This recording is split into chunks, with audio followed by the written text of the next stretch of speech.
Yes. So, Saniyal, welcome to this debriefing session and congratulations on 720. Thank you. Thank you, Rajat.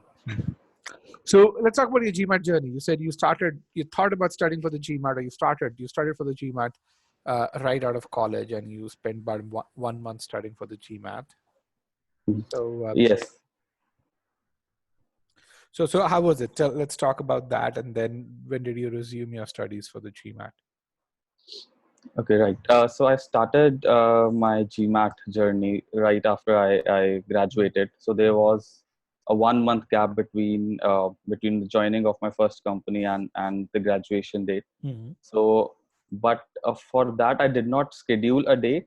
I started off with I researched a lot about the resources, and I just started off with the Manhattan resources, the Okay. books, Okay. just the books. I started off with the quant and the sentence correction. Mm-hmm. I went through all the books, and then I gave the first GMAT prep mock test Mm-hmm. about a month and a half after studying. Mm-hmm. So I got a 630, and I was a bit, I would say, devastated because I was expecting a 700 after 1.5 month Mm-hmm. of preparation.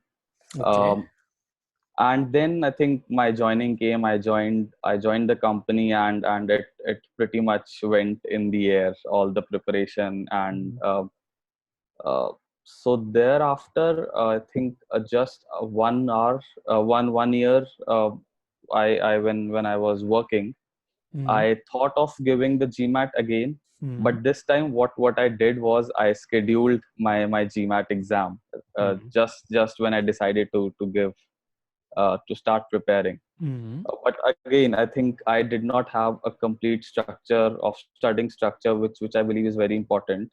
I just started off with the same Manhattan books, and Mm-hmm. I think I only studied for about 2 weeks, and Okay. cancelled my GMAT Oh, you date. canceled. So You didn't even attempt it. no, I did not even attempt it. So this was my first attempt. I just Oh, cancelled it. technically your first attempt. Okay. Right, right, Okay. right. Okay. And then what did you do? Yes. So I think I started. I thought in late February to give a GMAT again, Mm-hmm. but having prepared for 2 times, or attempted to prepare for 2 times, I knew I needed a structure. I mean, that which is, I believe, very important. I knew it has to be a 3 month journey, Mm-hmm. and I cannot just prepare for 1 month, 1.5 month, and then again get demotivated. Or Mm-hmm. I wanted to be. I wanted a structure, right? So, and I had read about that e-GMAT a lot, Mm-hmm. especially for the native non-native speakers. I mean, Mm-hmm. verbal I had read a lot for e-GMAT. Mm-hmm. So I straight away, on 7th March, I believe, before Mm-hmm. starting the preparation, I bought the whole of the verbal part.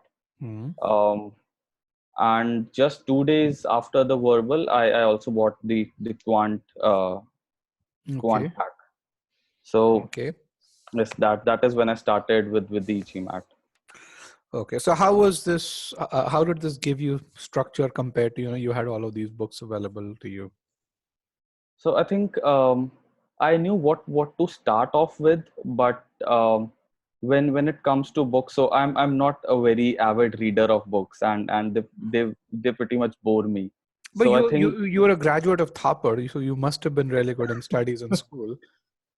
yes, I was doing okay, but books were not really which interested me, especially when it comes to verbal. I mean, I get bored when studying the grammar rules. Mm-hmm. Um, Plus, I think I was not a very avid reader of novels, so critical reasoning and reading comprehensions, I have read that people who are very avid readers, it is slightly easier for them. Mm-hmm. And I was not a very good or very frequent reader of books or newspapers, for that sake. Mm-hmm. So I bought all three sections at once for verbal. Mm-hmm. Right. Yeah. So, but again, so you started. So then, did you create your study plan? Yes, I did. So my study plan I mean, I in fact changed a lot. I mean, I started with the study plan of, so I started with the sentence correction part, Mhm. and that, according to me, I think was most important, because I think it is a section in which you can get a good return on your study, right? Mhm. So I thought of allotting about 1 month to just the sentence correction. So Okay. for the first 1 month or 25 days, I just spent on the sentence correction concepts. Mhm. That's all. I did not even uh, do the questions, not Mhm. even the Scholaranium or the official GMAT book. So just the concepts. Okay. And mhm. So then, after that, what did you So do? after that, I think I started with the quant section, because I knew my quant was good, and in fact I was targeting Q51. So I Mhm. started off with the quant section, and I think one thing which I mean, e-GMAT quant is, I believe, is a bit underrated, because I have seen people saying that if you're from an engineering background or a mathematics background, Mhm. you don't need to prep for quant very much. But uh, I think it's it's my suggestion, actually, to just get the quant and at least go through the concepts. I mean, it's a brilliant refresher, that quant section. uh, You're very right. I mean, you'd be shocked how many people don't perform as well in quant as they can. right. I think, and I think one thing, because the first mock that I gave, that was I got a Q46, and Mhm. that came as a shocker as well. So I knew, I mean, although I felt that quant was easier for me, Mhm. but I knew, I mean, GMAT quant is not that easy, even for a mathematics or an engineering background. Yeah, and again, the median. There's a reason why the median score for Indians on the GMAT is Q42. Right. So I mean, a lot of people don't do very well on quant. Uh, uh, so yeah. You studied sentence correction from the Manhattan book. You also studied it from the SC course. What was the difference for you? I think the main difference was, I think the SC sections were a lot more engaging. I think the best part is you study a concept, and they have the quizzes, the application quizzes, and the quizzes, which actually are pretty engaging. Unlike the books, you read a concept, you keep on reading the concepts in the book. Plus, I think a a book does not interest me. It was my personal choice not to go with the books this time. I mean, I am a lot more comfortable with the lectures. So that was one thing that propelled me. Did you feel that because of that choice, you could study longer when you were studying with the lessons? Def- Definitely. I mean, in fact, they were so engaging. Like, sometimes I did not have track of time. It was like, because I had allotted, I had in my plan, I had allotted at least 2 hours in the morning for studies in the weekdays. So Mm-hmm. there were times I used to go for even 3 hours, Wow. just because the lectures were engaging, Okay. compared to books, which I I slept a lot reading books. Okay. How did you find Scholaranium as a product? Yes. So Scholaranium, I did not use Scholaranium till the end. So I just started, I think, about a month before my GMAT date. So I did all the concepts for all three sections: the RC, the CR, and the SC. I did the quant, and Mm-hmm. then because I had read that Scholaranium for e-GMAT is on a bit tougher side, Okay. which I believe a lot of people ignore it because of that. But it was very helpful for me. Okay. At the starting, I started with the SC section for the Scholaranium as well, and my accuracy was around 33% to 40%, not more than 40%. I Mm-hmm. used to do ability quizzes, which contains 15 questions at a time. I Mm-hmm. think one thing which is which was very good in my preparation was, I always do did the timed questions. So Okay. I took 15 questions each day for Mhm. sentence correction. I think about 30 minutes for 15 questions. Mhm. Sometimes I was not able to do those 13 questions, but it is very important to replicate that environment Okay. for the actual GMAT. So Okay. yes, Coloranium were difficult a bit, but they really help, because in the actual GMAT you do not know the difficulty level. It would gradually increase, right? So I will tell you that most people who really say scholarship is difficult don't score well. right. We track the ability numbers very closely Mhm. with Right. the with the actual scores, and Mhm. I mean, and they really track very well. I mean, in your case, your scholarship CR ability numbers were pretty good. You had, I think I'm looking at this. The last one was 84th percentile for you. Yes, I think improved with the Scholaranium. So initially it was about 40% Yes. the accuracy, but over time it got improved. I think over time I was also able to finish CR or RC less than the allotted time. Yeah. So that was an accomplishment. Oh, you scored 91st percentile on the actual GMAT. I mean, Right. you can, that improvement is there. Right, definitely. And I think the first mock that I gave it, I got a V34 or 33, Hmm. 3 years back with using the Manhattan resources. Hmm. Yeah. Okay. That is good. Um, you also went through the courses, and I see that on the quant side you actually did pretty well in the practice quizzes. Actually, you did very well in the practice quizzes in all the sections. In Yes, S. I mean, Yeah. def- in fact, I was a bit disappointed with the quant score because I was actually targeting a Q51. For verbal, V40 was my target score. Mhm. But I was targeting a Q51, and based on the practice quizzes in the e-GMAT and also the GMAT club test, which Mhm. people say are a lot harder than the actual GMAT, I was scoring about Q40, Q50, Q51. Yeah, I think it So was a bad day. right, but still I think 720 Mhm. is a decent score, but a bit disappointed on the Q49. Okay. Did you use the forums feature within the e-GMAT course? I started, yes, for the sentence correction. I did use the forum, and one thing which was pretty good was the answers were, I mean, they responded very quickly. So just Mhm. when I asked the questions, it got responded very quickly, and most of the times I think the people had already asked similar doubts which I Mhm. had, so that helped as well. Okay. All right. That is good to know. So let's talk about what you want to do next. You are interested in you know an MS or an MBA in data analytics, and you're looking at NUS, you're looking at ESAD, or European schools. You're looking at McCombs. You're also looking at and I think on the e-GMAT blog there's a Masters of Analytics section, or a what we call as a STEM MBA, which has a lot more analytics in it.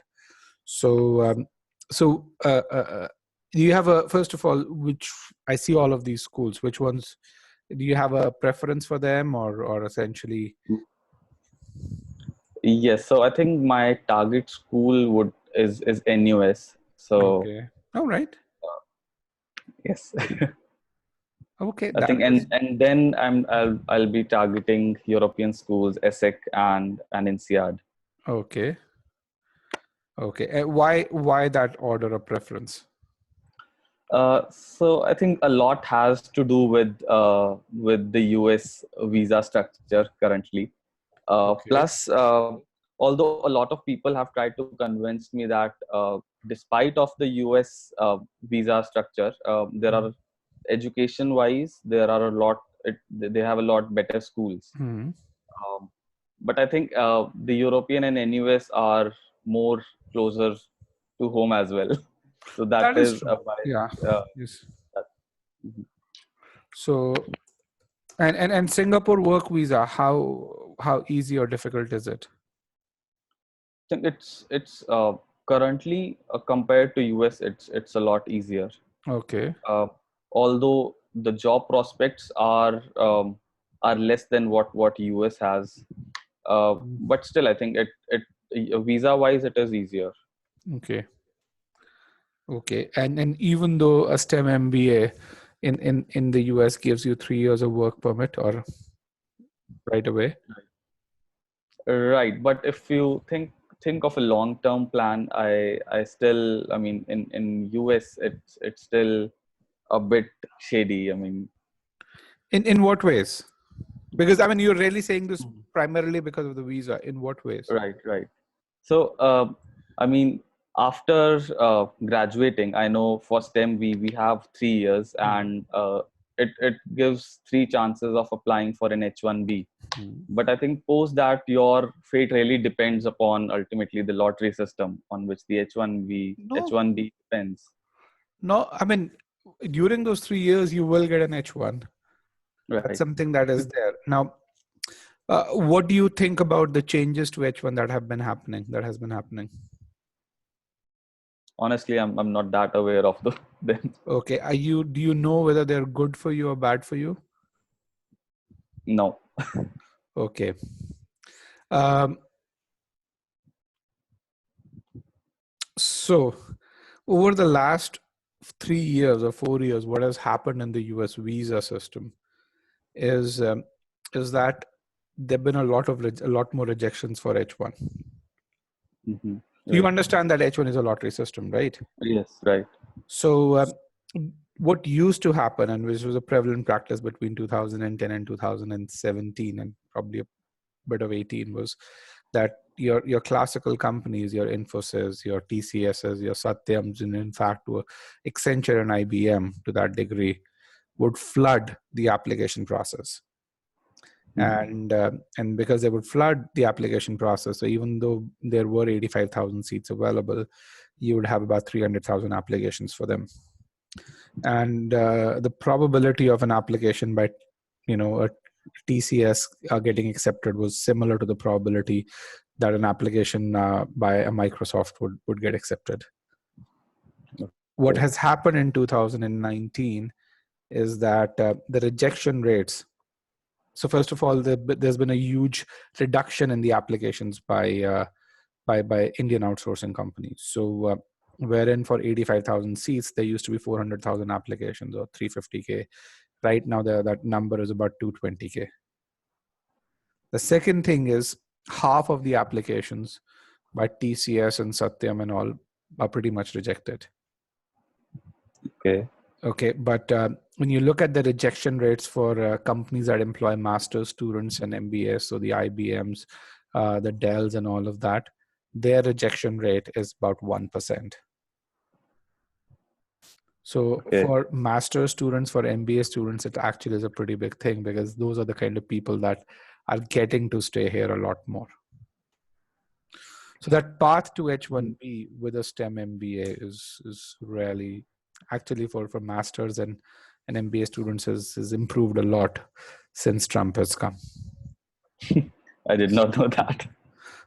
The second thing which is there is I've actually written an article, and you can see the links to that with links to USCIS and all of that stuff. Hmm. Is that essentially USB schools have record endowment money at this point in time, and they're offering fellowships, more fellowships than they've ever done in their recent past. They always offered more scholarships. So I mean, USB schools in 2016 offered $300 million of scholarships. Today they're offering about 370. So and compare that to the whole of European B schools, that number is less than 100 million. Okay. Right. In 2014, 41% of all incoming graduates would get some sort of a scholarship. That number in 2018 was 61%. So that also helps a lot. I mean, Right. last year, e-GMAT students got an estimated about $24 million worth of scholarships. So, I mean, Mhm. So I would really look at, you hear a lot of these noises, but you've got to extract, and you're a data analyst, you have to extract that with regards to what it means for you. So if I were you, I would not discount US overall. Having said that, and the other piece that I would look at is the cost of living, especially in Singapore, Mhm. because I have relatives in Singapore who are in very high positions. I will tell you three things. One, you can't buy a house. Okay. I don't know if you know of this, but the housing prices in Singapore are probably, Singapore is probably one of the five most expensive places to live in with that regards. Second, you get married, you'd have kids. International schools for kids are crazy expensive. And you don't Okay. think about these things right now, but you will, because Right. it ultimately Mhm. ends up over here. So if you look at a total cost of living and what you would save, yes, Singapore has, I think, an easier work permit, but essentially, what would you save post that is something that is not a whole lot of money. Right. I mean, So I have heard that ROI wise, I mean, US and Singapore are, I mean, US actually has an upper hand, right? way Um, upper hand, right. way upper hand. So and I shouldn't say that on recording, but